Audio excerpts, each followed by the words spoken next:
اعوذ باللہ من الشیطان الرجیم بسم اللہ الرحمن الرحیم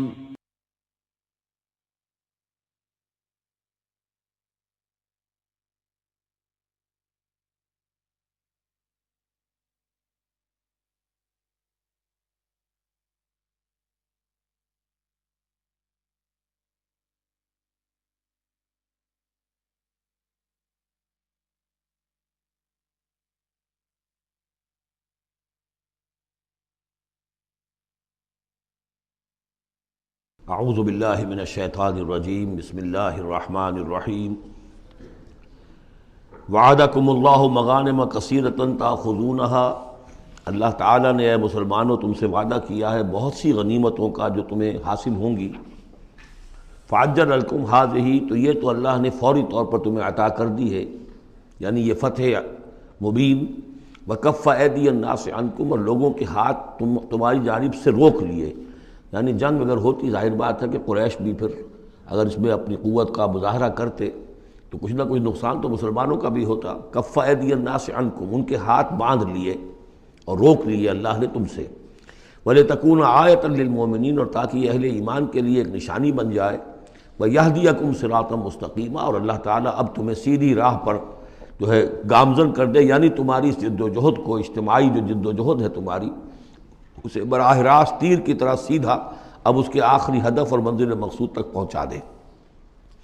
وَأُخْرَىٰ لَمْ تَقْدِرُوا عَلَيْهَا، اور کچھ اور بھی فتحیں ہیں جن کا ابھی تک تمہیں جس پر قدرت حاصل نہیں ہوئی ہے۔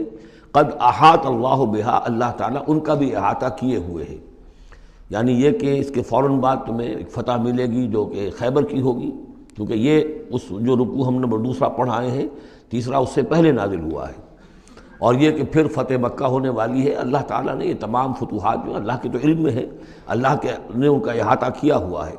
وَكَانَ اللَّهُ عَلَىٰ كُلِّ شَيْءٍ قَدِيرًا، اللہ ہر چیز پر قادر ہے۔ وَلَوْ قَاتَلَكُمُ الَّذِينَ كَفَرُوا لَوَلَّوُا الْأَدْبَارَ، اور اگر یہ کافر یعنی قریش مکہ تم سے جنگ کرتے تو لازماً پیٹ دکھا دیتے، پیٹ پھیر جاتے۔ ثُمَّ لَا يَجِدُونَ وَلِيًّا وَلَا نَصِيرًا، اور پھر نہ پاتے اپنے لیے کوئی حمایتی، کوئی مددگار۔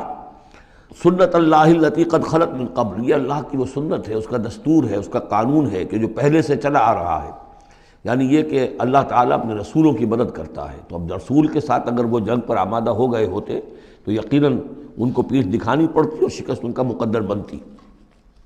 سنت اللہ التی قد خلت من قبل ولن تجد لسنت اللہ تبدیلا، اور نہیں پاؤ گے تم اللہ کی سنت اور اللہ کے دستور میں کوئی تبدیلی۔ وَهُوَ الَّذِي كَفَّ أَيْدِيَهُمْ عَنْكُمْ وَأَيْدِيَكُمْ عَنْهُمْ بِبَطْنِ مکہ، وہی ہے جس نے روک لیے ان کے ہاتھ تمہاری طرف بڑھنے سے اور تمہارے ہاتھ ان کی طرف بڑھنے سے۔ بِبَطْنِ مکہ، بیچ شہر مکے کے، یعنی مکے کی وادی میں اور مکے کے شہر میں اگر یہ جنگ ہوتی اور یہ خون ریزی ہوتی، مِن بَعْدِ أَنْ أَسْفَرَكُمْ عَلَيْهِمْ، اور یہ اللہ نے روک دیا اس کے بعد کہ اللہ نے تمہیں ان پر فتح دے دی تھی، یعنی کہ واقعتاً دل میں قریش شکست کھا چکے تھے، وہ سمجھ گئے تھے کہ ہمارے لیے مقابلہ ممکن نہیں ہے، ورنہ وہ صلح کبھی نہ کرتے۔ ان کے لیے تو یہ چیز گویا کہ بڑی موت سے بھی بڑھ کر جو تھی بھاری تھی کہ مسلمان جو ہے ان کے ساتھ ہم صلح کریں، انہیں تسلیم کر لیں، اور پھر یہ بھی طے کریں کہ اگلے سال آپ آئیے اور ہم 3 دن کے لیے تو یہ پورا مکہ خالی کر دیں گے، آپ یہاں جس طرح چاہیں عمرہ کریں۔ یہ شرط بھی اس میں شامل تھی اگلے سال، لیکن اس سال آپ کو جانا پڑے گا، ہماری ناک جو ہے اتنی نہ کٹے کہ اسی سال آپ عمرہ کر لیں، لیکن یہ ہے کہ بہرحال آئندہ آپ آئیں گے۔ تو اس کے بعد کہ اللہ نے تمہیں ان پر فتح دے دی تھی۔ وَكَانَ اللَّهُ بِمَا تَعْمَلُونَ بَصِيرًا، اور جو کچھ تم کر رہے ہو اللہ اسے دیکھ رہا ہے۔ هُمُ الَّذِينَ كَفَرُوا وَصَدُّوكُمْ عَنِ الْمَسْجِدِ الْحَرَامِ، وہی لوگ ہیں، یعنی ان کے جرائم کا تذکرہ ہو رہا ہے جنہوں نے کفر کیا تو اور تمہیں روکے رکھا مسجد حرام تک جانے سے۔ وَالْهَدْيَ مَعْكُوفًا أَن يَبْلُغَ مَحِلَّهُ، اور ہدی کے جو جانور لے کے گئے تھے مسلمان احرام کے ساتھ ساتھ، وہ ہدی کے جانور تھے کہ کعبے کے لیے نیاز کے یہ جانور ہیں، وہ رکے ہوئے تھے کہ وہ اپنی اصل جگہ پر یبلغ محلہ، کہ اس کا اصل مقام تو یہ تھا کہ کعبے جائیں، وہاں پر ان کا چڑھاوا چڑھایا جائے اور ان کی قربانی دی جائے، لیکن یہ کہ وہ رکے ہوئے تھے کہ وہاں تک نہیں پہنچ سکتے تھے۔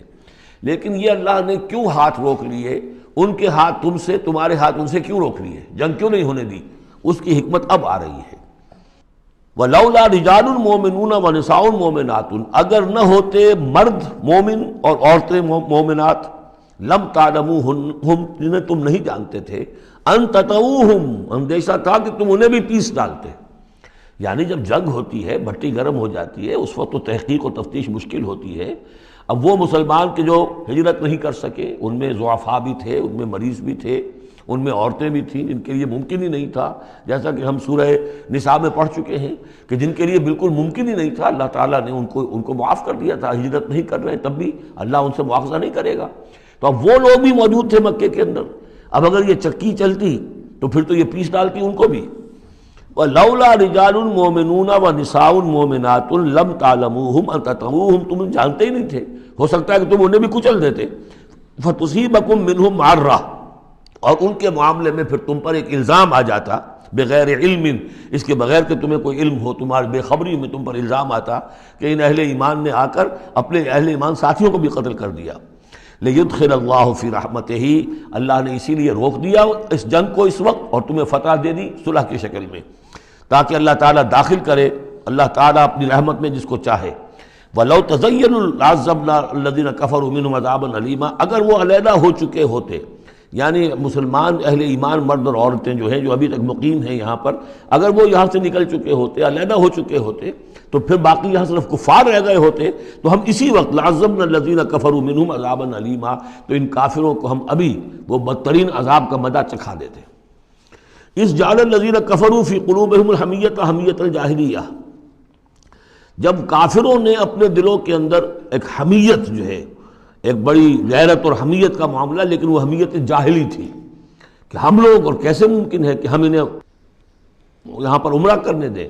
یہ لوگ کہ جو بے دین ہو گئے، ان کے اعتبار سے تو بے دین تھے، جو ہم اپنے آبا و اجداد کے دین کو چھوڑ گئے، تو وہ جو نسل پرستی اور قوم پرستی ان میں تھی، اور آبا پرستی تھی، اور اپنی روایت پرستی تھی، اس کے بنا پر حمیت جاہلیت ان کے دلوں کے اندر اتنی کوٹ کوٹ کر بھری ہوئی تھی.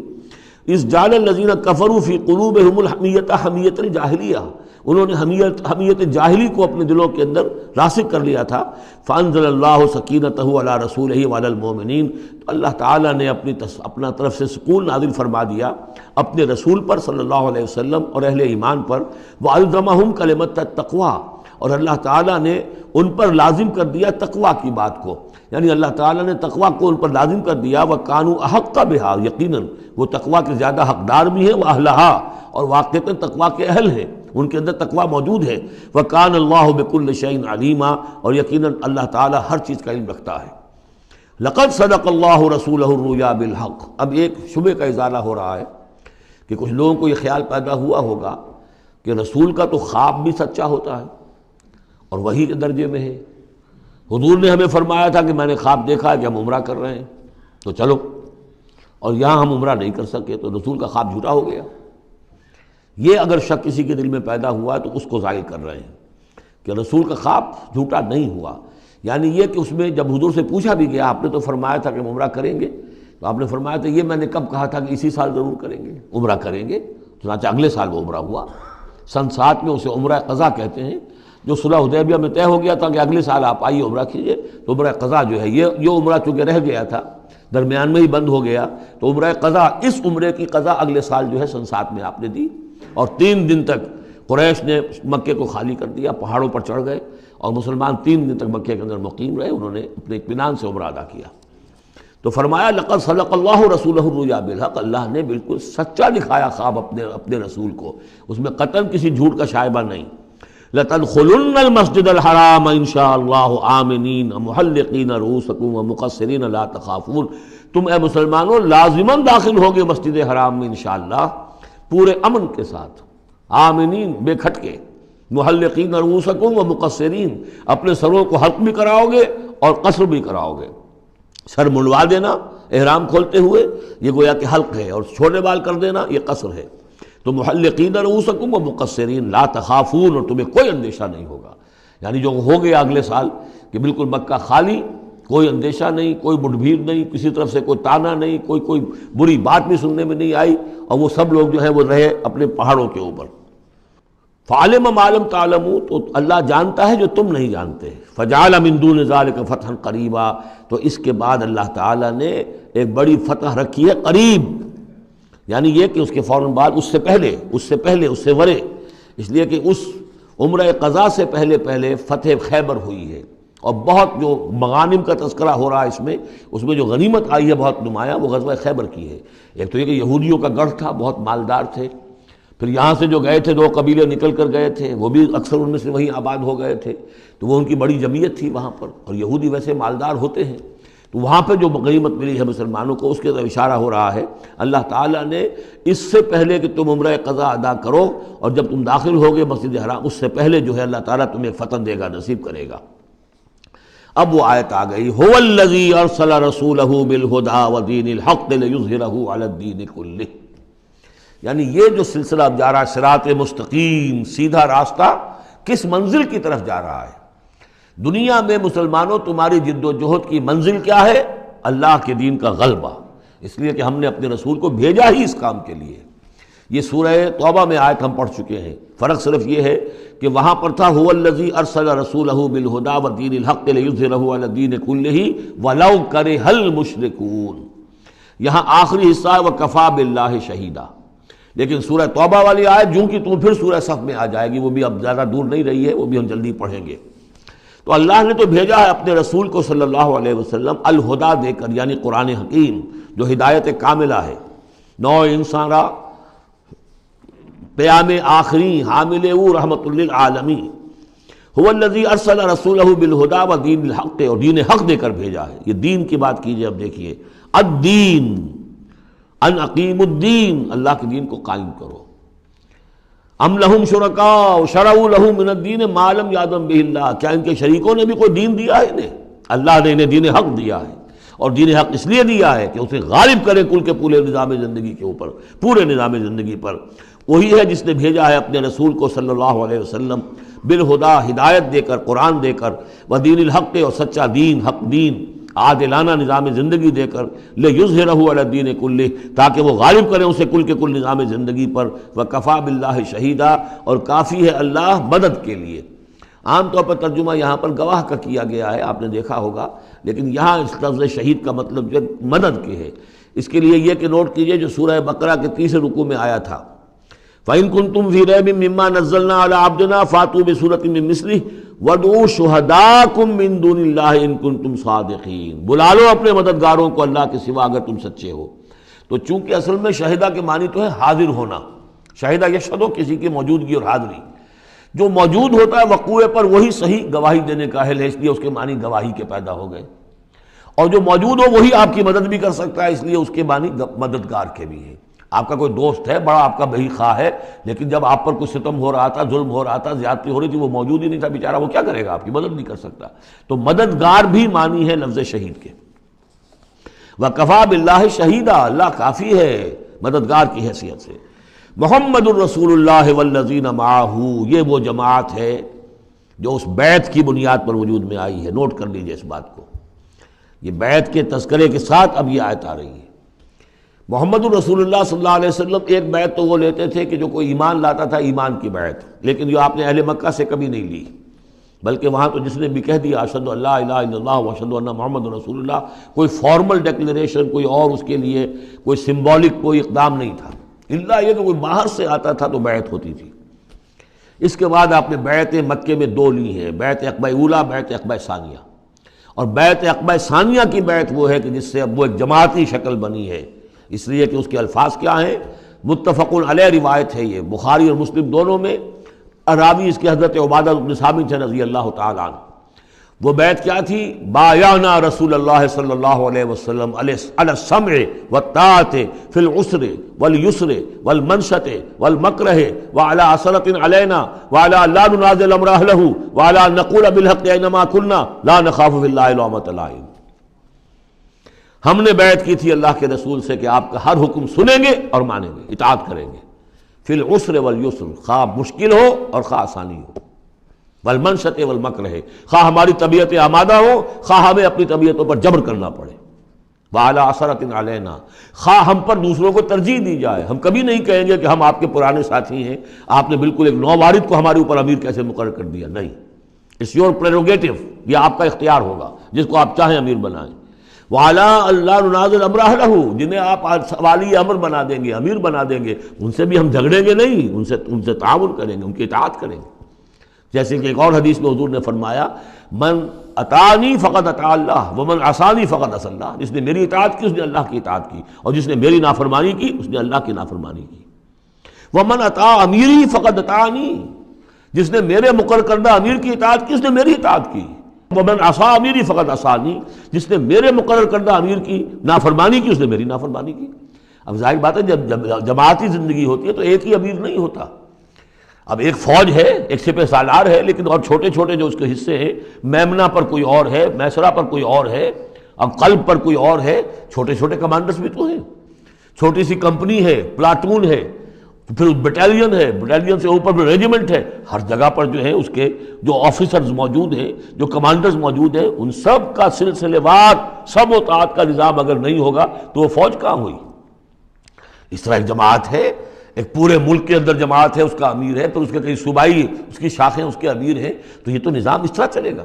تو یہاں پر وَعَلَىٰ أَن نَّقُولَ بِالْحَقِّ أَيْنَمَا كُنَّا، اور آخری بات جو تھی اس بیعت کے اندر کہ ہم جہاں کہیں بھی ہوں گے حق بات ضرور کہیں گے، مشورہ مانگا جائے گا مشورہ دیں گے، وی ول ناٹ ہولڈ بیک اور اوپینینز، ہم اپنی رائے دیں گے، حق بات کہیں گے جہاں کہیں ہوں گے، لیکن اس کے بعد جو فیصلہ ہوگا فَإِذَا عَزَمَ الْأَمْرُ، جیسا کہ ہم پڑھ چکے ہیں، جب فیصلہ ہو جائے تو پھر یہ کہ اللہ اور اس کے رسول کی اطاعت لازم ہے۔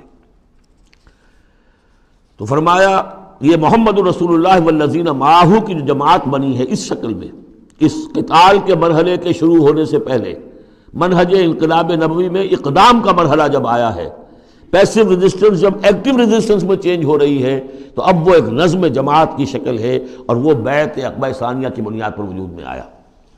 محمد رسول اللہ والذین معہ اشداء علی الکفار رحماء بینہم، اللہ کے رسول، یہ اس میں دو طرح ترجمے اس کے کیے جاتے ہیں، محمد اللہ کے رسول ہیں، یہ ایک جملہ پورا ہو گیا، والذین معہ اشداء علی الکفار رحماء بینہم، اور جو ان کے ساتھ ہیں وہ کافروں پر بہت بھاری ہیں اور آپس میں بہت رحم دل ہیں۔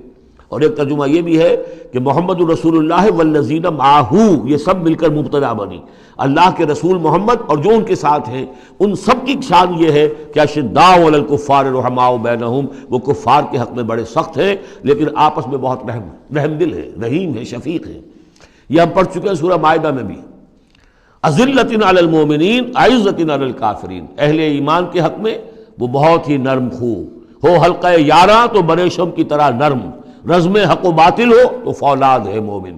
یہ شان جو ہے بندہ مومن کی قرآن مجید میں دو جگہ آئی ہے۔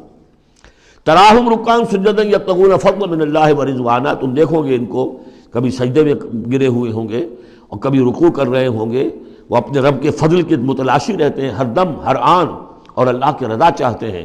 سیماہم فی وجوہہم من اثر السجود، اور ان کی جو نشانی ہے وہ ان کے چہروں میں جو اثرات پیدا ہوتے ہیں سجدے سے عام طور پر تو خیال یہ ہوتا ہے کہ یہی جو گھٹا پڑ جاتا ہے یہی سجدے کا نشان ہے، لیکن اس کے علاوہ بھی نمازیوں کے چہرے میں ان کی نماز کی ایک کیفیت ہوتی ہے، ایک نورانیت ہوتی ہے کہ جو ان کے چہروں کے اندر موجود ہوتی ہے۔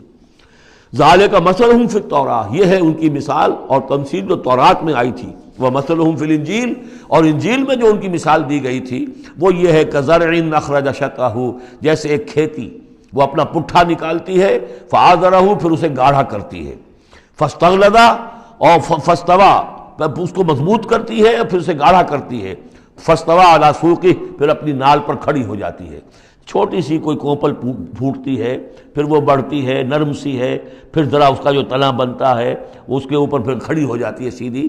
یہ جس طریقے سے درجہ بدرجہ یہ جو زراعت ہو رہی ہے، یہ کھیتی ہو رہی ہے، اس کا نتیجہ کیا نکلتا ہے؟ یعجب الزراع، جو زراعت کرنے والا ہے، جو کاشتکار ہے اسے بڑی بھلی لگتی ہے، آیا آج دیکھا اپنی کھیتی کو اپج آئی ہے، نکل آئی ہے، اس کے بعد یہ کہ بڑھ رہی ہے، پک رہی ہے، اب کھیتی لہرا رہی ہے، اس کے اوپر سٹے آ گئے ہیں۔ یعجب الزراع لیغیظ بہم الکفار، تاکہ اس سے دل جلے کافروں کا۔ اب یہاں اس سے واضح ہو گیا یہاں زراع کون ہے؟ یہ کھیتی صحابہ کرام کی کھیتی ہے جو پھل رہی ہے، پھول رہی ہے، اور اس کا کاشتکار کون ہے؟ محمد الرسول اللہ صلی اللہ علیہ وسلم۔ تب حضور کے ساتھ آپ کو معلوم ہے کہ جب انتقال ہوا ہے ابو طالب کا تو وہ مشکل 125 آدمی تھے، 150 آدمی تھے۔ آپ کی ایسی پوزیشن بھی نہیں تھی کہ اپنے بل پر مکے میں رہ سکتے، اسی لیے طائف گئے تھے۔ کوئی آلٹرنیٹ بیس مل جائے، میں وہاں منتقل کر دوں اپنی اس دعوت کا اور اپنی اس تحریک کا مرکز۔ لیکن یہ کہ وہاں سے خالی ہاتھ آنا پڑا تھا۔ ایک وہ دور تھا کہ جس میں پھر ایک مشرک کی امان لے کر مکے میں داخل ہو سکے، مطعم بن عدی کی۔ آج ایک دور یہ ہے کہ 1400 یا 1800 آدمی جو ہیں وہ بیعت موت کی ہے انہوں نے، اور ان کو اس پر جو ہے ملال ہے کہ دم کر صلح کیوں کی ہے۔ ان کی جو حمیت ایمانی ہے اور غیرت ایمانی ہے وہ ملال اس پر ہے، وہ جان بچنے کی کوئی خوشی نہیں ہے انہیں۔ وہ تو کہے کہ ہم نے دم کر کیوں صلح کریں، ہم اپنی جانیں دینے کے لیے تیار ہیں۔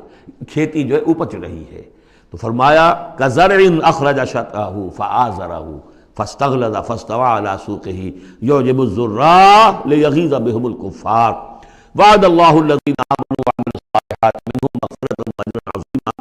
اللہ نے وعدہ کیا ہے ان لوگوں سے جو ایمان لائے اور نیک عمل کیے، ان میں سے جو واقعتاً جنہوں نے ایمان اور عمل صالح کا حق ادا کر دیا کہ ان کے لیے مغفرت بھی، اجر عظیم بھی ہے۔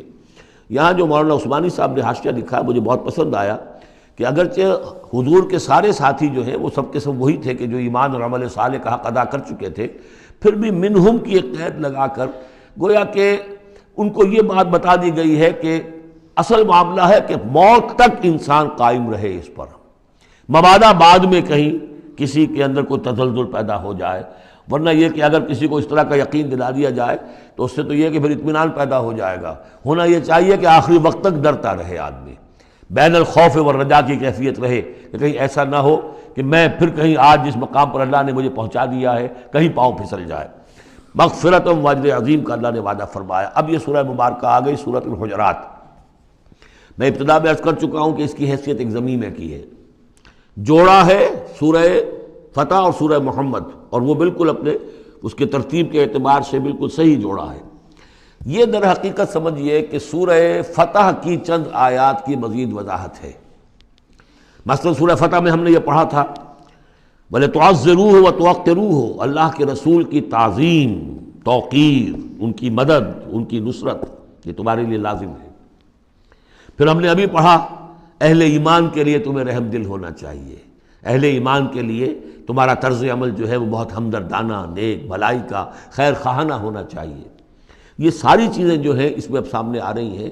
اور دوسرے یہ کہ یہ جو اب دین کے غلبے کی جد و جہد ہے اس کے لیے جہاد کی اہمیت کیا ہے دین کے اندر، اس کی اصل حیثیت کیا ہے، اس کو بھی اس سورہ مبارکہ میں واضح کیا گیا۔ تو سورہ حجرات کل 18 آیات ہیں، 2 رکوعوں پر مشتمل ہے، لیکن جیسا کہ میں نے عرض کیا تھا مسلمانوں کی جو اجتماعی زندگی، معاشرتی زندگی ہونی چاہیے، مسلمانوں کا مسلمانوں کے ساتھ کیسا سلوک ہونا چاہیے، مسلمانوں کا کیا رویہ ہونا چاہیے محمد الرسول اللہ صلی اللہ علیہ وسلم کے ساتھ، اور پھر یہ کہ اسلامی ریاست کی بنیاد کیا ہے، دستوری بنیاد کیا ہے، اور اس کی اصل میں اساس جو ہے وہ کس چیز پر قائم ہے، یہ ساری چیزیں اس سورہ مبارکہ میں بیان ہوئی ہیں۔ بسم اللہ الرحمن الرحیم، یا ایھا الذین آمنوا لا تقدموا بین یدی اللہ ورسولہ واتقوا اللہ ان اللہ سمیع علیم۔ اہل ایمان مت آگے بڑھو اللہ اور اس کے رسول سے، اور اللہ کا تقوی اختیار کرو، اللہ سب کچھ سننے والا ہے، سب کچھ جاننے والا ہے۔ یہ پہلی آیت جو ہے یہ گویا کہ ہر اسلامی ریاست کی دفعہ نمبر 1 ہے، یا ہم یہ کہہ سکتے ہیں دفعہ نمبر 1 تو یہ ہو کہ یہاں حاکمیت اللہ کی ہے، لیکن حاکمیت اللہ کی کیسے یہاں پر ہوگی؟ تنفیذ یہ ہے کہ اللہ اور اس کے رسول نے جو حدود قائم کر دی ان سے تجاوز نہیں ہوگا۔ چنانچہ یہ دفعہ ہمارے ہر دستور میں موجود رہی ہے، no legislation will be done repugnant to the Quran and the Sunnah, یہ موجود ہے، لیکن ایک ہاتھ سے یہ دفعہ یعنی اسلام ڈال کر اور دوسرے ہاتھ سے نکال لیا گیا۔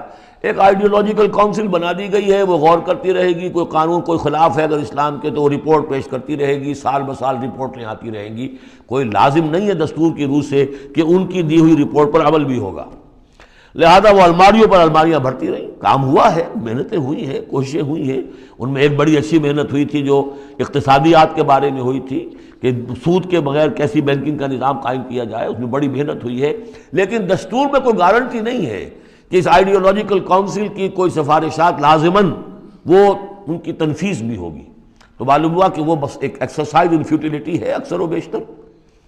تو فرمایا پہلی بات تو یہ طے کر لو کہ اللہ کا حکم اور اس کے رسول کا حکم، کتاب اور سنت، no legislation can be done here repugnant to the book of Allah Quran and the Sunnah of the profit صلی اللہ علیہ وسلم۔ یہ ہے اصل الاصول، یہ ہے دفعہ، کہ اس دفعہ سے اب یہ ریاست اسلامی بن گئی کہ جو بھی لیجسلیٹو باڈی آپ بنائیں، اسے آپ پارلیمنٹ کہیں، اسے مجلس ملی کہیں، اسے آپ کانگریس جو چاہیں کہیں، اس کی لیجسلیٹو اتھارٹی جو ہے وہ لمیٹڈ ہے، limited by the injunctions of the Quran and the Sunnah. اس دائرے کے اندر اندر وہ قانون سازی کر سکتے ہیں، اس لیے کہ اس دائرے کے اندر اندر جو کچھ ہے وہ مباح ہے، اور مباح کے اندر آپ اکثریت کے ساتھ فیصلہ کر لیجئے۔ کسی دعوت میں آپ کر رہے ہیں، مہمان بلا رہے ہیں، اس میں مشروب کون سا سرو کیا جائے، اس میں روح افزا شربت پلایا جائے یا کوئی 7 اپ پلایا جائے یا کیا کیا جائے، اب اس کو آپ وہ بھی مباح ہے وہ بھی مباح ہے، اب کثرت رائے سے فیصلہ کر لیجیے۔ لیکن کثرت رائے کیا 100% رائے بھی اللہ کے کسی حکم میں ترمیم نہیں کر سکتی، وہ تو دائرہ ہے، اس دائرے کے اندر اندر رہنا ہے، جس کو کہ ایک حدیث سے حضور نے بہت عمدگی سے واضح کیا ہے۔ آپ نے فرمایا مثل المومن کا مثل الفرس فی عقیتہ، مومن کی مثال ایسی ہے جیسے کہ گھوڑا جو بندھا ہوا ہے کھوٹے کے ساتھ۔ ظاہر بات ہے مومن میں جو اللہ کو مانتا ہے تو اللہ کے حکم سے بندھ گیا، رسول کو مانتا ہے رسول کے فرمان سے بندھ گیا، قرآن کو مانتا ہے تو قرآن کے احکام سے بندھ گیا۔ تو ایک آدمی وہ ہے مادر پدر آزاد ہے، نہ اللہ کو جانے نہ رسول کو جانے نہ کسی آسمانی ہدایت کو مانے، وہ جو چاہے قانون بنائے، وہ سوڈمی کو بھی جائز قرار دے دیں، ہومو سیکسولیٹی کو بھی جائز قرار دے دیں، 2 مردوں کی شادی کو جائز قرار دے دیں، لیگل سٹیٹس دے دیں، ان کی مرضی ہے جو چاہے کریں، لیکن مسلمان تو پابند ہوتا ہے۔ تو پہلی یہ آیت جو ہے انتہائی اہم ہے، اور گویا کہ اس کی ترجمانی ہے جو پاکستان کے دستور میں وہ الفاظ لکھے ہوئے ہیں، No legislation can be done here repugnant to the Quran and Sunnah. یا ایھا الذین آمنوا لا تقدموا بین یدی اللہ ورسولہ واتقوا اللہ ان اللہ سمیع علیم۔ اس کے بعد جو آ رہی ہیں 4 آیتیں، یہ خاص طور پر حضور کے ساتھ کیا طرز عمل ہونا چاہیے۔ دستوری بنیاد اسلامی ریاست کی یہ آ گئی، اللہ اور اس کے رسول کے احکام کی اطاعت، لیکن ایک ہماری ثقافت، ہماری تہذیب، ہمارے کلچر کی ایک بنیاد ہے، اور وہ بنیاد کیا ہے؟ حضور کی تعظیم، حضور سے محبت، حضور کے نقش قدم کی پیروی، آپ کے سرتابی نہ کرنا، آپ کے آواز کے مقابلے میں اپنی آواز بلند نہ کرنا۔ اب یہ آرام یہ ہے، وہ توقروہ و تعزروہ، یہ گویا کہ اس کی شرح ہے۔ یا ایھا الذین آمنوا لا ترفعوا اصواتکم فوق صوت النبی، اہل ایمان اپنی آواز کبھی بلند نہ کرنا نبی کی آواز پر، ولا تجہروا لہ بالقول کجہر بعضکم لبعض، اور جس طرح تم آپس میں بلند آواز سے ایک دوسرے سے بات کر لیتے ہو، ایسی حرکت کوئی نبی کے ساتھ نہ کر بیٹھنا، ان تحبط اعمالکم، مبادا تمہارے سارے اعمال حبط ہو جائیں۔ تم سمجھو گے میں نے کوئی گناہ کبیرہ تو نہیں کیا ہے، میں نے چوری نہیں کی، ڈاکہ نہیں ڈالا، زنا نہیں کیا، کچھ نہیں کیا، لیکن نہیں، گستاخانہ طرز عمل نبی کی شان میں یہ تمہارے سارے کاموں کو حبط کر دے گا، اکارت کر دے گا، وانتم لا تشعرون، تمہیں پتہ بھی نہیں چلے گا۔ ان الذین یغضون اصواتهم عند رسول اللہ اولئک الذین امتحن اللہ قلوبهم للتقوی، ایک چیز کو ایک منفی انداز میں بھی کہا، اب یہ کہ مثبت انداز میں، شاباش دینے کے انداز میں، بے شک وہ لوگ جو اپنی آوازیں پست رکھتے ہیں رسول اللہ کے سامنے، یہی وہ لوگ ہیں کہ جن کے دلوں کو اللہ نے چن لیا ہے، امتحان کر کے جانچ پرکھ کر چن لیا ہے، اختیار کر لیا ہے تقوی کے لیے۔ اب ان کے دلوں میں اللہ تعالیٰ تقوی زیادہ سے زیادہ پیدا کر دے گا۔ لہم مغفرۃ واجر عظیم، ان کے لیے مغفرت ہے اور بہت بڑا اجر ہے۔ ان الذین ینادونک من وراء الحجرات اکثرهم لا یعقلون، یہ بھی ایک سوء ادب تھا، اور یہ ویسے بھی عام معاشرت کے اعتبار سے بھی سوء ادب ہے۔ وہ لوگ آتے تھے بدو باہر سے، اب حضور کا اپنے معمولات تھے، کس وقت آپ کو برآمد ہونا ہے اپنے حجرے سے، اور وہ باہر سے کھڑے ہو گئے، یا محمد اخرج علینا، آئیے ذرا باہر تشریف لائیے۔ فرمایا ان الذین ینادونک من وراء الحجرات، بے شک وہ لوگ جو آپ کو پکارتے ہیں دیواروں کے پیچھے سے، حجرات کے باہر سے، اکثرهم لا یعقلون، ان میں سے اکثر وہ ہے جو عقل نہیں رکھتے۔ وَلَوْ أَنَّهُمْ صَبَرُوا، اگر وہ صبر کرتے حتیٰ تخرج الیہم، کہ آپ خود برآمد ہوتے اپنی حجرے سے، تشریف لاتے باہر، لَكَانَ خَيْرًا لَهُمْ، یہ ان کے حق میں بہت بہتر تھا۔ وَاللَّهُ غَفُورٌ رَحِيمٌ، اللہ غفور اور رحیم ہے۔ یہ انہوں نے جان بوجھ کے گستاخی نہیں کی، یہ صرف بدو ہوتے تھے، اور ظاہر بات ہے وہ مہذب لوگ نہیں تھے، اس حوالے سے ان کے ہاں جو بھی تھا، اور عرب کا بدو وہ تو یوں سمجھیے کہ بہت ہی زیادہ ان آداب وغیرہ سے بہت ناواقف، بہت دور، تو اس لیے انہوں نے کہا کہ اگرچہ انہوں نے کی ہے یہ زیادتی، لیکن اللہ غفور ہے اور رحیم ہے، بخشنے والا ہے، آئندہ اس کا اعادہ نہ ہو۔ اس کے بعد 8 احکام آ رہے ہیں مسلمان معاشرے کو مضبوط اور مربوط رکھنے کے لیے، اس لیے کہ اقامت دین کی جد و جہد، غلبہ دین کی جد و جہد، اگر یہ جماعت مضبوط نہیں ہے، مستحکم نہیں ہے، مربوط نہیں ہے، تو ظاہر بات ہے جد و جہد کمزور ہوگی. اور اس کے اندر رکھنے کہاں سے پیدا ہو سکتے ہیں؟ 2 بڑے حکم اور 6 چھوٹے حکم. ویسے وہ چھوٹے کس وجہ سے کہہ رہا ہوں وہ بھی میں آپ سے عرض کر دوں گا. اس لیے کہ وہ ایک آیت میں 3 جمع کیے، اور یہاں پہلے جو 2 بڑے حکم آ رہے ہیں ان کے لیے مستقل آیات نازل ہوئی. بڑے احکام میں سے پہلا کیا ہے؟ یا ایھا الذین آمنوا ان جاءکم فاسق بنبأ فتبینوا ان تصیبوا قوما بجہالۃ فتصبحوا علی ما فعلتم نادمین. اہل ایمان، اگر تمہارے پاس کوئی فاسق شخص آئے جو متقی نہیں ہے، وہ آئے کوئی بڑی خبر لے کر، اطلاع لے کر، فتبینوا، تو تحقیق کر لیا کرو، اس کی خبر پر کوئی اقدام نہ کر گزرنا. ہو سکتا ہے وہ غلط بات بتا رہا ہو تمہیں کہ فلاں قبیلہ جو ہے حملے کی تیاری کر رہا ہے، تو تم پہلے اسے پری ایمپٹ کرنے کے لیے فوری طور پر تم حملہ کر دو. نہیں، فتبینوا، تحقیق کر لیا کرو. ان تصیبوا قوما بجہالۃ، مبادا تم جا پڑو کسی قوم پر نادانی میں، حملہ کر بیٹھو کسی قوم کے اوپر، کسی قبیلے کے اوپر نادانی میں، فتصبحوا علی ما فعلتم نادمین، اور پھر تمہیں ہونا پڑے جو کچھ کہ تم نے کیا ہو اس پر نادم. اس لیے یہ کہ افواہوں پر کوئی اقدام نہ کیا جائے. ہاں خبر لانے والا صدیق اکبر ہو رضی اللہ تعالیٰ عنہ، بات دوسری ہے. لیکن یہ کہ جو شخص جو ہے قابل اعتماد نہیں ہے، اس کا کردار، اس کی زندگی جو ہے اس طرح کی نہیں ہے، تو اس کے بارے میں اس کی رائے ہوئی کسی خبر پر فوراً کوئی اقدام درست نہیں ہوگا. اس کی پوری طرح تحقیق کرو، تفتیش کرو. اور ایسا ہی ہوتا ہے اکثر و بیشتر کہ یہ جو افواہوں کے اوپر اقدام کر دیے جاتے ہیں، ان سے بڑے بڑے جھگڑے شروع ہو جاتے ہیں، بڑی بڑی جنگیں شروع ہو جاتی ہیں. وَاعْلَمُوا أَنَّ فِيكُمْ رَسُولَ اللَّهِ، اور دیکھو تمہارے مابین اللہ کے رسول ہیں. یہ اس سے کیا مراد ہے؟ یعنی محمد صلی اللہ علیہ وسلم اللہ کے رسول ہیں، لیکن یہ تم میں سے بعض خواتین کے شوہر بھی ہیں، بعض اشخاص کے داماد بھی ہیں، بعض کے خسر بھی ہیں. یہ رشتے ہیں کہ نہیں؟ بعض کے بھتیجے بھی ہیں. تو اگرچہ ان کے رشتے ہیں، لیکن ازواج کو بھی سمجھنا چاہیے کہ یہ صرف میرے شوہر نہیں، یہ اللہ کے رسول ہیں. بڑا فرق ہوگا اگر صرف شوہر سمجھ کر کوئی معاملہ کیا، اور لیکن یہ کہ یہ حیثیت نگاہ میں نہ رہے کہ یہ اللہ کے رسول ہے. اگر حضرت ابو بکر اور حضرت عمر سمجھے ہمارا داماد ہے، داماد تو بیٹے کے برابر ہوتا ہے نا، نہیں، اللہ کا رسول. ان کی جو حیثیت تمہارے سامنے مقدم رہنی چاہیے وہ یہ کہ اللہ کے رسول ہیں. وَاعْلَمُوا أَنَّ فِيكُمْ رَسُولَ اللَّهِ، یہ اللہ کے رسول ہیں اگرچہ محمد ابن عبداللہ، کوئی شک نہیں، لیکن اللہ کے رسول ہیں. لَوْ يُطِيعُكُمْ فِي كَثِيرٍ مِّنَ الْأَمْرِ، اگر وہ تمہارا کہنا مانا کرے اکثر معاملات میں، لَعَنِتُّمْ، تو تم مشکل میں پڑ جاؤ گے. تمہارا رویہ یہ ہونا چاہیے کہ یہ دیکھو وہ کیا چاہتے ہیں، ان کی منشا دیکھو. وَلَكِنَّ اللَّهَ حَبَّبَ إِلَيْكُمُ الْإِيمَانَ، لیکن اے محمد کے ساتھیو، اے صحابہ رسول، اللہ نے تو تمہارے نزدیک ایمان کو بہت محبوب بنا دیا ہے. وَزَيَّنَهُ فِي قُلُوبِكُمْ، اسے تمہارے قلوب کے اندر کھبا دیا ہے. وَكَرَّهَ إِلَيْكُمُ الْكُفْرَ وَالْفُسُوقَ وَالْعِصْيَانَ، اور بہت ہی تمہارے نزدیک ناپسندیدہ بنا دیا ہے کفر کو بھی اور فسق کو بھی اور نافرمانی کو بھی. یہ صحابہ کرام کی شان میں بہت بڑی آیت ہے جو نازل ہوئی ہے قرآن میں. وَلَكِنَّ اللَّهَ حَبَّبَ إِلَيْكُمُ الْإِيمَانَ وَزَيَّنَهُ فِي قُلُوبِكُمْ وَكَرَّهَ إِلَيْكُمُ الْكُفْرَ وَالْفُسُوقَ وَالْعِصْيَانَ أُولَٰئِكَ هُمُ الرَّاشِدُونَ، یقیناً یہی لوگ ہیں جو صحیح راستے پر ہیں اور جو سعادت مند ہیں اور جو آخری کامیابی کو حاصل کریں گے. فضلا من اللہ ونعما، اور یہ فضل ہے اللہ کی طرف سے، انعام ہے اس کا، احسان ہے. واللہ علیم الحکیم، اللہ سب کچھ سننے والا، اللہ ہر چیز کا علم رکھنے والا اور کمال حکمت والا ہے. اب دوسرا حکم آ رہا ہے، وَإِن طَائِفَتَانِ مِنَ الْمُؤْمِنِينَ اقْتَتَلُوا، آخر اہل ایمان بھی انسان ہیں، جھگڑا ہو سکتا ہے، اختلاف ہوگا، اختلاف سخت ہو جائے جھگڑا ہو جائے گا، جھگڑا سخت ہو جائے قتال بھی ہو جائے گا. آخر حضرت علی اور حضرت عائشہ کے مابین جنگ ہوئی کہ نہیں؟ حضرت علی اور امیر معاویہ کے درمیان جنگ ہوئی کہ نہیں؟ یہ کون ہے؟ کس کو ہم کہہ دیں گے کافر؟ معاذ اللہ ثم معاذ اللہ. تو فرمایا وَإِن طَائِفَتَانِ مِنَ الْمُؤْمِنِينَ اقْتَتَلُوا، اگر اہل ایمان میں سے 2 گروہ لڑ پڑے، فَأَصْلِحُوا بَيْنَهُمَا، تو اب عام معاشرے کو یہ سمجھنا چاہیے، سب لوگوں کو، کہ وہ یہ نہ سمجھے کہ ہم سے کیا ہے، آپس میں نبٹ لیں.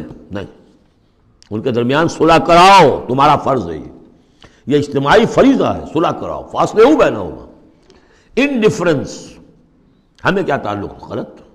اس لیے کہ یہ جو رکھنا پڑ رہا ہے، یہ اسلامی معاشرے کا رکھنا مسلمانوں کی مجموعی قوت کو کمزور کرنے کا سبب بنے گا، اور مسلمانوں کی قوت کمزور ہوتی ہے تو اللہ کے دین کے غلبے کی جد و جہد کمزور پڑ رہی ہے. لہذا فرض سمجھو، اصلحوا بینہما، ان کے درمیان صلح کراؤ. فإن بغت إحداہما علی الأخری، پھر اگر ان میں سے ایک دوسرے پر زیادتی کرے، صلح کی پابندی نہیں کر رہا، صلح کرا دی گئی پھر بھی وہ زیادتی کر رہا، فقاتلوا التی تبغی، اب جنگ کرو اس سے جو زیادتی کرنے والا ہے۔ اب یہ دو فریقوں کے درمیان نہیں رہا معاملہ، اب ایک فریق گویا کہ پوری مسلم جماعت کو، پورے مسلم معاشرے کو، پوری ملت اسلامی کو جو کہ وہ للکار رہا، چیلنج کر رہا ہے، تو اب ان سے جنگ کرو حتی تفیء الی امر اللہ، یہاں تک کہ وہ لوٹ آئے اللہ کے حکم کی طرف۔ صلح کی جو بھی شرائط تھی ان کو دوبارہ قبول کر لے۔ فإن فات، پھر اگر وہ لوٹ آئے، فاصلحوا بینہما، پھر ان کے مابین دوبارہ صلح کرا دو، بالعدل، انصاف کے ساتھ، واقسطوا، اور دیکھنا انصاف کا دامن ہاتھ سے نہ چھوڑنا، انصاف کرو، اس لیے کہ اب ہو سکتا ہے کہ اس دوسرے فریق پر تم کو زیادتی کر بیٹھو، اس لیے کہ اب اس سے تم بھی لڑے ہو، لڑ کر تم نے اسے مجبور کیا ہے کہ وہ صلح کی پابندی کرے، تو اب بھی اس پر کوئی زیادتی نہ ہو جائے۔ واقسطوا ان اللہ یحب المقسطین، اللہ تعالیٰ انصاف کرنے والوں کو محبوب رکھتا ہے۔ یہ تو دو بڑے بڑے حکم ہو گئے۔ اب ایک آیت میں 3 حکم اور دوسری میں پھر 3 حکم، یہ چھوٹے چھوٹے انفرادی سطح کے اوپر یا برادریوں کی سطح کے اوپر یا جماعتوں کے اندر جس طرح کے بڑے بڑے چیزیں پیدا ہو جاتی ہیں، بعض چیزیں معمولی نظر آتی ہیں لیکن اس سے دلوں کے اندر زخم پڑ جاتے ہیں۔ انما المؤمنون اخوۃ فاصلحوا بین اخویکم، یہ تو اسی کے ساتھ آ گئی۔ یقیناً تمام اہل ایمان جو ہے وہ آپس میں بھائی بھائی ہے، بس اپنے دو بھائیوں کے درمیان صلح کرا دیا کرو، واتقوا اللہ، اللہ کا تقوی اختیار کرو، لعلکم ترحمون، تاکہ تم پر رحم کیا جائے۔ اب وہ آ رہی ہیں 2 آیتیں، یا ایھا الذین آمنوا لا یسخر قوم من قوم عسى ان یکونوا خیرا منہم ولا نساء من نساء عسى ان یکن خیرا منہن۔ اہل ایمان تم میں سے کوئی گروہ دوسرے گروہ کا مذاق نہ اڑائے، تمسخر نہ کرے، ہو سکتا ہے کہ وہ ان سے بہتر ہوں۔ جن کا تم مذاق اڑا رہے ہو، کسی ایک برائی کو دیکھا ہے تم نے، کسی ایک عیب کو دیکھا ہے، اس کی ناک چھوٹی ہے، اس کا کان چھوٹا ہے، اس کا فلاں یہ ہے، اس کا یہ ہے، تو تم نے تو کوئی عیب دیکھا ہے ظاہری، ہو سکتا ہے دل میں اس کے تقویٰ تم سے 10 گنا زیادہ ہو، اللہ کی محبت، اللہ کے رسول کی محبت تم سے 1000 گنا زیادہ ہو، تو تمہیں کیا پتا، تم نے تو ایک چیز دیکھی ہے۔ اسی طرح عورتیں دوسری عورتوں کا مذاق نہ اڑائیں، عسیٰ ان یکن خیرا منہن، ہو سکتا ہے کہ وہ جن کا مذاق اڑایا جا رہا ہے وہ اللہ کی نگاہوں میں بہتر ہو ان سے جو مذاق اڑا رہی ہیں۔ ایک حکم تو ہو گیا تمسخر نہ ہو۔ ولا تلمزوا انفسکم، اپنے آپ کو عیب نہ لگاؤ، اپنے آپ کو عیب لگانا یعنی اپنے بھائیوں پر عیب نہ لگاؤ، آخر وہ تمہاری ہی اس ملت کا فرد ہے، امت کا فرد ہے، تو اس کو عیب لگا تو تمہیں عیب لگا، اس لیے فرمایا بہت ہی بلیغ الفاظ ہے، ولا تلمزوا انفسکم ولا تنابزوا بالالقاب، اور لوگوں کے چڑانے والے نام نہ رکھ لیا کرو۔ کسی جماعت کا نام کچھ اور ہے، اس کو چڑانے کے لیے نام کچھ اور رکھ لیا گیا ہے، یا اور کسی فرد کے لیے، کسی گروہ کے لیے، تو یہ جو ہے ایک دوسرے کے اوپر اس طریقے سے ڈال دینا اور نام ان کے اوپر کہ جو ان کو پسندیدہ نہیں ہے، یہ 3 کام ہو گئے، ایک آیت میں روکا گیا۔ اس کی وجہ سے اکثر ایسا ہوتا ہے، کبھی ایک دوست آپ ایک خاص قسم کا مذاق اس سے کر رہے ہیں یا کسی لفظ سے اس کو چھیڑتے ہیں، 100 دفعہ وہ سن لیتا ہے، کوئی اثر نہیں ہوتا، کسی وقت کوئی عجیب کیفیت ہوتی ہے اس کی کہ اس کے دل میں جا کر زخم کی طرح لگ جاتا ہے اور پھر وہ دل کا رشتہ ٹوٹ جاتا ہے، اور ایک ایسی جو ہے اس کے اندر گرہ پڑ جاتی ہے، پھر کھولے نہیں کھل سکتی۔ لہذا محتاط رہو۔ بئس الاسم الفسوق بعد الایمان، ایمان کے بعد تو برائی کا نام بھی برا ہے، کیوں ان چیزوں میں جا رہے ہو؟ تمہیں تو ایمان کو سمجھنا چاہیے کہ اللہ نے تمہیں اتنی بڑی فضیلت دی ہے، تو ان گندگیوں کی طرف جو ہے تم متوجہ ہی نہ ہو۔ وَمَن لَّمْ يَتُوب فَأُولَٰئِكَ هُمُ الظَّالِمُونَ، اور جو باز نہیں آئیں گے تو وہی ہے کہ جو ظالم ہے اللہ کی نگاہ میں۔ تو ترغیب بھی ہے، تشویق بھی ہے، سمجھانے کا انداز بھی ہے، اور ڈانٹ ڈپٹ بھی ہے۔ باز نہیں آؤ گے تو اللہ کی نگاہ میں پھر تم ظالم ہو۔ اگلی آیت میں پھر 3 چیزیں، وہ پہلی 3 چیزیں روح در روح ہوتی ہیں، آمنے سامنے، اور یہ 3 چیزیں وہ ہیں جو غیب میں ہوتی ہیں، پیٹھ پیچھے ہوتی ہیں۔ یا ایھا الذین آمنوا اجتنبوا کثیرا من الظن ان بعض الظن اسم، اہل ایمان زیادہ ظن کرنے سے بچو، خام خواہ گمان بٹھا لینا کسی کے بارے میں، جب تک کہ کوئی بات ظاہر نہ ہو جائے، کسی کی طرف سے کوئی روش یا رویہ یا کوئی اقدام جو ہے واضح طور پر سامنے نہ آ جائے، اپنے دل میں خام خواہ کوئی اس کے بارے میں جس کو ہم کہتے ہیں سوء ظن پیدا کر لینا، ان بعض الظن اسم، بعض ظن جو ہے وہ تو گناہ کے درجے تک پہنچ جائیں گے، اس لیے کہ تم نے اپنے دل میں بات بٹھا لی ہے حالانکہ اس میں وہ شے ہے ہی نہیں، لہذا یہ تمہاری طرف سے گویا کہ ایک تہمت ہو رہی ہے اس کے اوپر، قلبی طور پر تو تہمت ہو گئی۔ ولا تجسسوا، اور دوسری بات یہ ہے کہ ایک دوسرے کے حالات کی ٹوہ میں نہ رہو۔ بہرحال اسلامی ریاست ہوگی تو جاسوسی کا ایک محکمہ بھی ہوگا، وہ تو اپنی جگہ پر ہے، لیکن افراد کی سطح پر خام خواہ فلاں اس گھر میں کیا ہو رہا ہے، کیوں ہو رہا ہے، یہ دونوں بھائیوں کے معاملات کیا ہیں، کیا وجہ ہے، لڑائی کیوں نہیں ہوتی ان میں، کچھ لوگوں کی ہوتی ہے، تلاش میں رہتے ہیں ایسی چیزوں کی۔ ولا تجسسوا، تجسس مت کرو۔ ولا یغتب بعضکم بعضا، اور تم میں سے کوئی دوسرے کی غیبت نہ کرے، کسی کے پیٹھ پیچھے غیر موجودگی میں اس کی کوئی برائی نہ بیان کرے۔ چاہے وہ برائی بالفعل اس میں ہو. حضور سے پوچھا گیا کہ حضور اگر وہ برائی اس میں ہو، آپ نے فرمایا تبھی تو غیبت ہے. اگر برائی ہے نہیں تو تہمت ہو گئی، وہ تو غیبت سے دوہرا جرم ہو گیا. لیکن یہی ہے کہ کسی مسلمان بھائی کی غیر موجودگی میں اس کی کوئی برائی بیان نہ کی جائے. اَيُحِبُّ أَحَدُكُمْ أَن يَأْكُلَ لَحْمَ أَخِيهِ مَيْتًا، کیا تم میں سے کوئی شخص اسے پسند کرے گا کہ وہ اپنے کسی مردہ بھائی کا گوشت کھائے؟ فَكَرِهْتُمُوهُ، یہ تو تمہیں بہت برا لگا، بہت گھن آیا. یہ کیا بات کہہ دی اللہ تعالیٰ نے؟ کوئی شخص چاہے گا یہ کہ اپنے مردہ بھائی کا گوشت کھائے؟ لیکن یہ اخلاقی سطح پر یہی کام تم کرتے ہو. غیبت جو ہے اخلاقی سطح پر یہی ہے. کیوں کہ جو شخص موجود نہیں ہے آپ اس کی عزت پر حملہ کر رہے ہیں. اگر وہ موجود ہوتا اپنا دفاع کرتا، لیکن موجود نہیں ہے، دفاع نہیں کر سکتا، وضاحت کرتا. آپ کو غلط بات سمجھ میں آئی، آپ نے ٹھیک نہیں سمجھا ہے، آپ کو اطلاع صحیح نہیں ملی ہے. آپ سو طرح سے اپنی حفاظت کرتا ہے اپنی عزت کی، اور چونکہ موجود نہیں ہے آپ نے جیسے مردہ بھائی کی لاش پڑی ہے جیسے چاہو موٹی جو ہے کاٹ لو، لیکن اگر وہ زندہ ہو تو تمہیں قریب آنے دے گا. یہی ہے مثال. اَيُحِبُّ أَحَدُكُمْ أَن يَأْكُلَ لَحْمَ أَخِيهِ مَيْتًا فَكَرِهْتُمُوهُ وَاتَّقُوا اللَّهَ إِنَّ اللَّهَ تَوَّابٌ رَحِيمٌ. اور اللہ کا تقوی اختیار کرو، اللہ تواب ہے، توبہ کا بہت قبول فرمانے والا، اور رحیم ہے، بہت رحم فرمانے والا. تیسرا حصہ اس سورہ مبارکہ کا جو آ رہا ہے یہ عظیم ترین مضامین پر مشتمل ہے. ابھی تک معاملہ سارا یا ایھا الذین آمنوا یا ایھا الذین آمنوا یا ایھا الذین آمنوا، آپ نے دیکھا یہ یوں سمجھیے کہ 12 آیات میں 5 مرتبہ یا ایھا الذین آمنوا آ چکا ہے. اور ہم نے دیکھا مکی صورتیں اتنی لمبی جو ہے یا ایھا الذین آمنوا کا صیغہ وہاں ہے ہی نہیں. لیکن یہ آیت آ رہی ہے یا ایھا الناس، اے لوگو انا خلقناکم من ذکر و انثی، اے لوگو ہم نے تمہیں پیدا کیا ہے، تم سب کو، چاہے مومن ہو چاہے غیر مومن ہو، چاہے مسلمان ہو چاہے کافر ہو، تم سب کو ہم نے پیدا کیا ہے من ذکر و انثی، ایک مرد اور ایک عورت سے. حضرت آدم اور حوا کی اولاد ہو تم. وجعلناکم شعوبا وقبائل لتعارفوا، اور ہم نے تمہیں بنا دیا ہے قوموں میں تقسیم کر دیا اور قبیلوں میں تاکہ ایک دوسرے کو پہچانو. یہ رنگ کا فرق، نسل کا فرق، اور یہ شکل و شباہت کا فرق، یہ جو بھی انسان کے نقوش ہیں ان کا فرق، زبانوں کا فرق، یہ قوموں اور قبیلوں میں جو فرق اور امتیاز انہوں نے ڈالا ہے تاکہ پہچان سکو. سارے انسان ایک ہی رنگ کے، ایک ہی شکل و صورت کے، ایک ہی معلوم ہوتا کہ سانچہ ہے فیکٹری کا، اسی میں سے سب بنے چلے آ رہے ہیں، ایک ہی زبان بولتے تو پہچانتے کیسے ایک دوسرے کو؟ یہ سارا ہے صرف پہچان کے لیے. یہ نہیں ہے کہ فلاں نسل اعلیٰ ہے، فلاں گھٹیا ہے، فلاں اونچی ہے، فلاں نیچی ہے. جیسا کہ آپ نے خطبہ دیا تھا جو آخری خطبہ ہے حجۃ الوداع کا، لا فضل لعربی علی عجمی ولا لعجمی علی عربی ولا لاحمر علی اسود ولا لاسود علی احمر الا بالتقوی.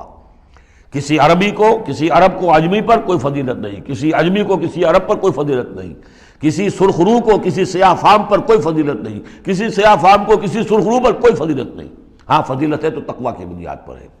ایچ جی ویلز نے اپنی history of a concise history of the world میں یہ پیسج کوٹ کر کے لکھا کہ اگرچہ اس سے پہلے بھی تاریخ انسانی میں human fraternity, equality and freedom, انسانی حریت و اخوت و مساوات کے واس تو بہت کہے گئے، لیکن یہ ہے کہ تاریخ انسانی میں یہ ماننا پڑتا ہے کہ پہلی مرتبہ ان اصولوں پر بالفعل ایک معاشرہ قائم کیا محمد نے صلی اللہ علیہ وسلم. حالانکہ دشمن ہے، اس نے حضور کی سیرت پر حملے کیے ہیں بالکل وہی اسی طرح کے جیسے رشدی نے کیے ہیں. رشدی نے ذرا انداز اور زیادہ گھناؤنا استعمال کیا چونکہ وہ تو فکشن اس نے ایک طور سے بنائی ہے، لیکن اس نے وہ تاریخ لکھ رہا تھا تو اس طرح کا انداز تو نہیں ہے، لیکن باتیں وہی کہیں. اس کے باوجود کس بات کو ماننے پر مجبور ہو گیا کہ واقعہ یہ ہے کہ محمد نے، وہ تو رسول اللہ تو نہیں مانتا، کہ یہ ماننا پڑتا ہے کہ پہلی مرتبہ for the first time in history ہی established a society based on these principles of human fraternity, equality and freedom. اگرچہ جو تازہ ایڈیشن ہے اس کتاب کا concise history of the world, اس میں سے یہ پیسج نکال دیا ہے. اب تو ایڈیٹرز اور ہیں، البتہ پرانا ایڈیشن کہیں یونیورسٹی سے لیجیے، لائبریری سے، اور وہاں سے آپ کو وہ مل جائے گا پیسج.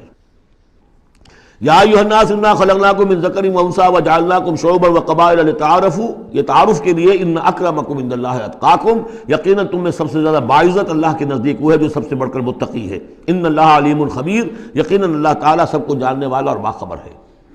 قالت الاعراب آمنا، اب ایک اور بہت اہم بات آ گئی. اسلامی معاشرہ اور اسلامی ریاست کی جو شہریت ہے اس کی بنیاد کیا ہے؟ ایمان یا اسلام؟ ایمان تو دل میں ہے، چھپی ہوئی شے ہے، ویریفائبل نہیں ہے یا نہیں ہے، کیسے معلوم ہوگا؟ دنیا میں جو آپ کو قانون بنانا ہے، دنیا میں جو معاشرہ بنانا ہے، دنیا میں جو ریاست بنانی ہے، اس میں کون شامل ہوگا؟ اس کی ساری بنیاد اسلام پر ہے، ایمان پر نہیں ہے۔ لیکن آخرت میں سارا دار و مدار ایمان پر ہے، اسلام پر نہیں ہے۔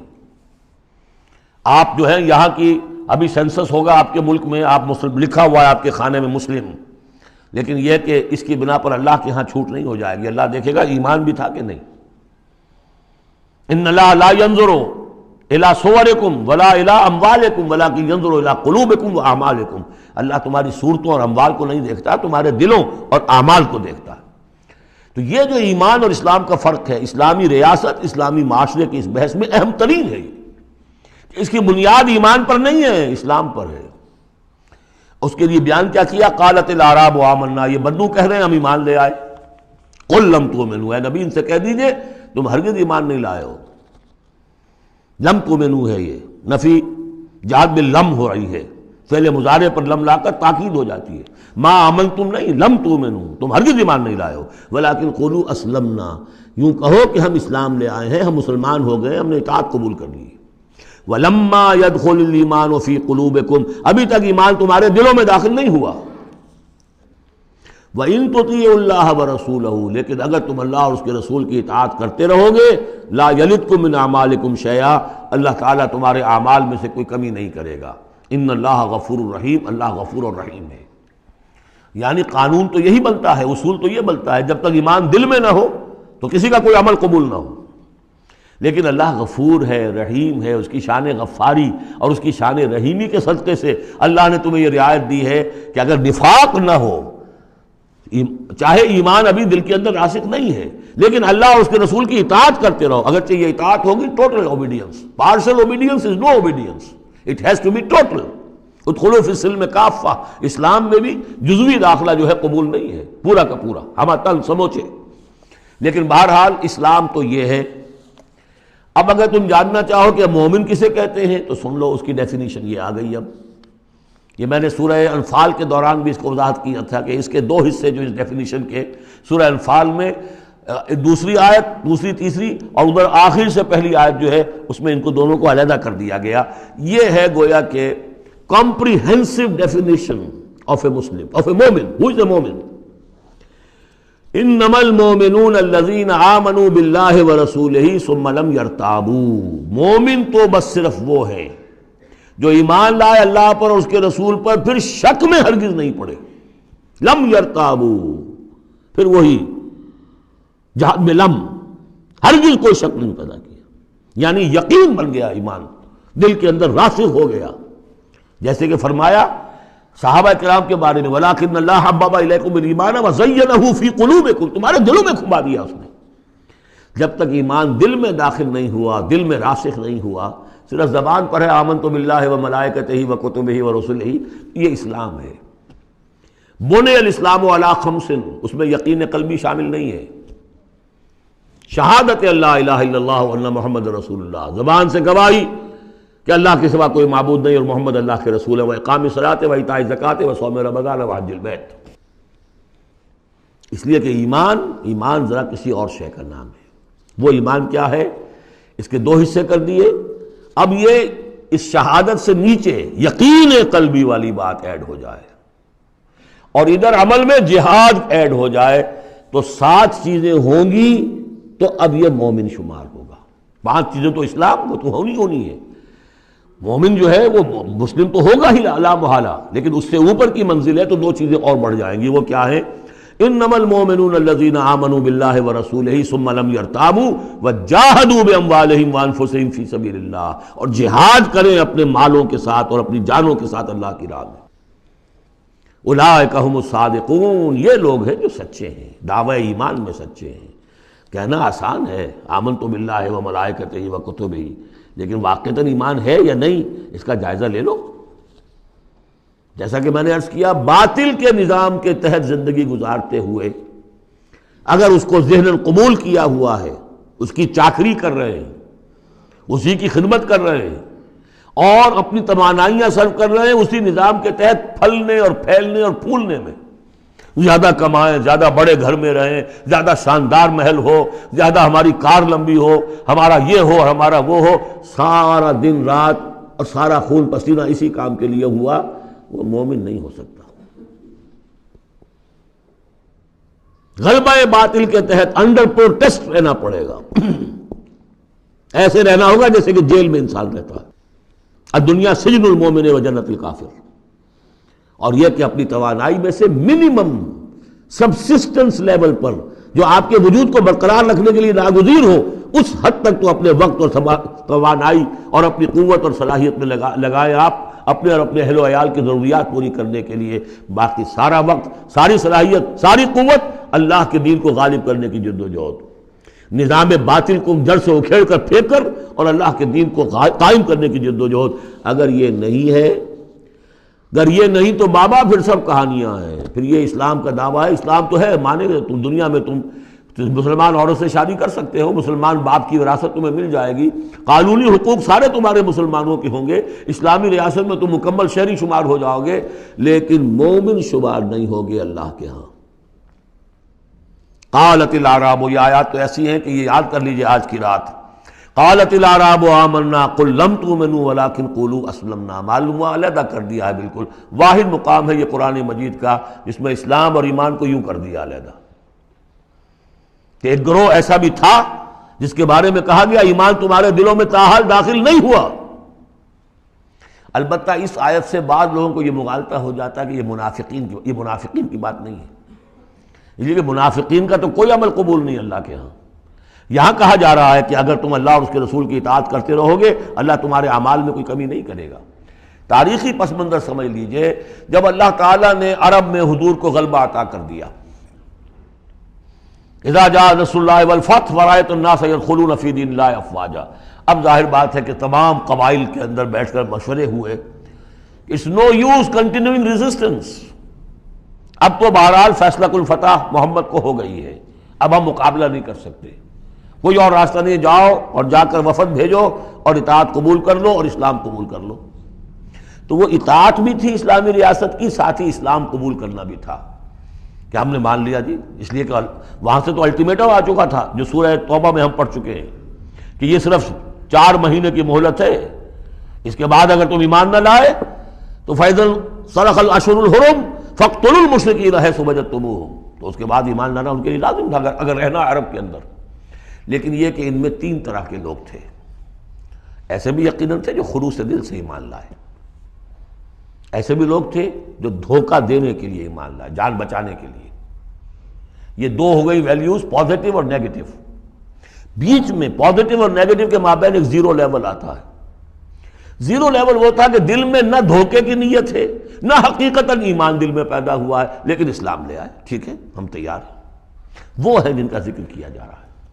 قالت الاعراب آمنا قل لم تؤمنوا ولكن قولوا اسلمنا، تم یہ کہو کہ ہم اسلام لے آئے، ولما يدخل الايمان في قلوبكم، ابھی تک ایمان تمہارے دلوں میں داخل نہیں ہوا۔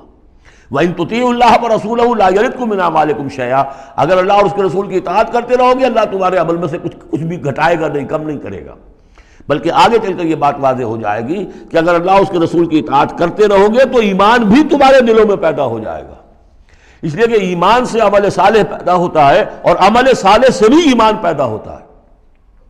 لیکن اگر تم جاننا چاہو دل میں یہ امنگ پیدا ہو جائے، اللہ کرے کہ ہم میں سے ہر شخص کے دل میں یہ آج ارادہ اور امنگ پیدا ہو جائے، اور یہ وہ آرزو پیدا ہو جائے جس کے اوپر علامہ اقبال نے جو کہا ہے کہ آرزو اول تو پیدا ہو نہیں سکتی کہیں اور، ہو جائے تو مر جاتی ہے یا رہتی ہے خام، یہ آرزو کہ مجھے مومن رہنا ہے، جینا ہے، مرنا ہے،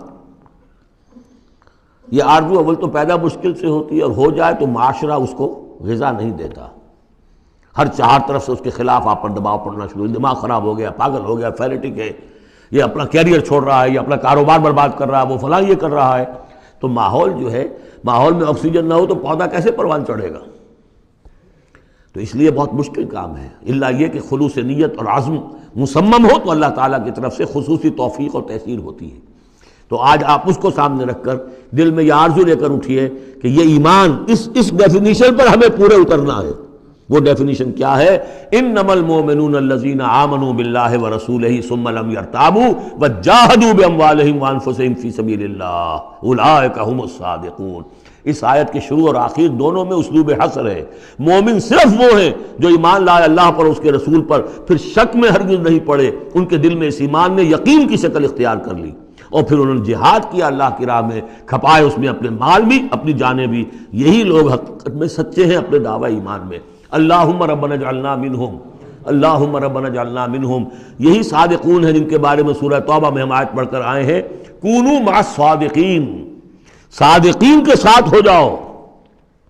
تلاش کرو کوئی صادقین ہے دنیا میں اس وقت کہ نہیں، اور حضور نے یہ خبر دی ہے، لا تزال فی امتی طائفۃ قائمین علی الحق، میری امت میں ہمیشہ ایک گروہ ضرور موجود رہے گا جو حق پر قائم ہوگا۔ تلاش کرو اسے، اور تلاش کر کے کونوا مع الصادقین، ان میں شامل ہو، ان کے ساتھ شامل ہو جاؤ، ان کے دست و بازو بنو۔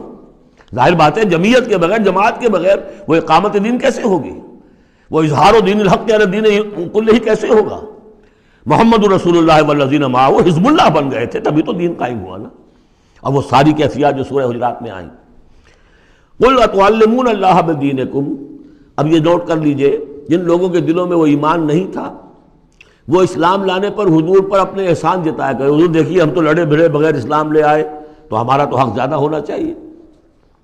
وہ ہماری ہریانے کی زبان میں یہ کہاوت ہے، تھوتھا چنا باجے گھنا، وہ چنا جو اندر سے کھوکھلا ہو چکا ہو اس کی آواز زیادہ ہوتی ہے، برتن خالی ہوگا تو آواز کھنکھنانے کی آتی ہے، برتن کے اندر پانی پڑا ہوا ہو تو پھر اس طرح کی آواز نہیں آتی۔ تو ایمان سے خالی تھے، اس لیے وہ اپنی ایمان کے دعوے ذرا زیادہ کرتے تھے۔ قل اتعلمون اللہ بدینکم، تم اپنے دین کا جو اس طرح سے بڑھ چڑھ کر باتیں کرتے ہو تو اللہ کو بتانا چاہتے ہو، جتلانا چاہتے ہو اپنا دین، واللہ یعلم ما فی السماوات وما فی الارض۔ اگر تمہیں ایمان حاصل ہوتا تو تم یہ جانتے کہ اللہ تو جانتا ہے جو کچھ کے آسمانوں میں اور زمین میں ہے۔ ایک بندہ مومن کے لیے تو یہ کہنے کی ضرورت ہی نہیں، واللہ بکل شیء علیم، اللہ تو ہر چیز کا علم رکھتا ہے۔ یمنون علیک ان اسلموا، اے نبی آپ پر احسان دھر رہے ہیں کہ ہم اسلام لے آئے۔ قل لا تمنوا علی اسلامکم، اے نبی سے کہہ دیجئے مجھ پر اپنے اسلام کا کوئی احسان مت دھرو، بل اللہ یمن علیکم، بلکہ اللہ تم پر احسان دھرتا ہے، ان ہداکم للایمان ان کنتم صادقین، کہ اس نے تمہیں ایمان کے راستے پر ڈال دیا ہے اگر تم سچے ہو۔ جب اسلام پر آ گئے ہو تو ایمان کے راستے پر چڑھ گئے ہو، اگر سچے ہو گے تو اب ایمان تمہارے اندر پیدا ہو جائے گا۔ اطاعت رسول کرتے رہو گے، اطاعت اللہ الہی کرتے رہو گے، نمازیں پڑھو گے، روزے رکھو گے، زکوٰۃ دو گے خوش دلی کے ساتھ، تو ان اعمال کی بدولت ان کی نورانیت تمہارے قلوب کے اندر اترے گی اور اس سے تمہارے اندر ایمان پیدا ہو جائے گا۔ دیکھیے یہاں لفظ اسلام آیا تھا، پھر یمنون علیک ان اسلموا، یہ آپ پر احسان دھر رہے ہیں کہ وہ اسلام لے آئے۔ قل لا تمنوا علی اسلامکم، اے نبی کہہ دیجیے مجھ پر اپنے اسلام کا احسان مت دھرو، بل اللہ یمن علیکم، بلکہ یہ تو اللہ تم پر احسان دھر رہا ہے، ان ہداکم للایمان، کہ یہ جو تمہیں اسلام لانے کی توفیق دے دی اس نے، تو اس نے گویا کہ ایمان کی سڑک پر ڈال دیا، تمہیں اس راستے پر ڈال دیا ہے کہ جو ایمان تک لے جائے گی۔ ان کنتم صادقین، اگر تم اپنے اسلام میں صادق ہو۔ ہاں اسلام منافقانہ لائے ہو تو بات اور ہے، دل میں عداوت ہے، دشمنی ہے، صرف جان بچانے کے لیے اگر نیت یہی ہے تو پھر تو ظاہر بات ہے کہ نہ اسلام ہے اور نہ ایمان ہے، اگرچہ قانون اور پھر بھی مسلمان مانے جائیں گے۔ منافقین بھی آخری وقت تک مسلمان مانے گئے۔ منافقین جو ہے، یہاں تک کہ رئیس المنافقین عبداللہ ابن ابی کی نماز جنازہ حضور نے پڑھائی ہے۔ یہ تو غزوہ تبوک کے بعد ہوا، پھر کہ منافقین کو ننگا بھی کیا گیا، اور مسجد جو انہوں نے بنائی تھی مسجد درار وہ گرا بھی دی گئی، وہ سب کچھ ہوا، بعد میں ہوا، پہلے نہیں۔ غزوہ تبوک تک کا معاملہ یہ تھا کہ پردہ پڑا ہوا تھا۔ بل اللہ یمن علیکم ان ہداکم للایمان ان کنتم صادقین ان اللہ یعلم غیب السماوات والارض، یقیناً اللہ تعالیٰ جانتا ہے آسمانوں اور زمین کی تمام چھپی ہوئی چیزیں، غائب اور غیب اللہ کے علم میں ہے۔ واللہ بصیر بما تعملون، اور جو کچھ تم کر رہے ہو اللہ اسے دیکھ رہا ہے۔ بارک اللہ لی ولکم فی القرآن العظیم ونفعنی وإیاکم بالآیات والذکر الحکیم۔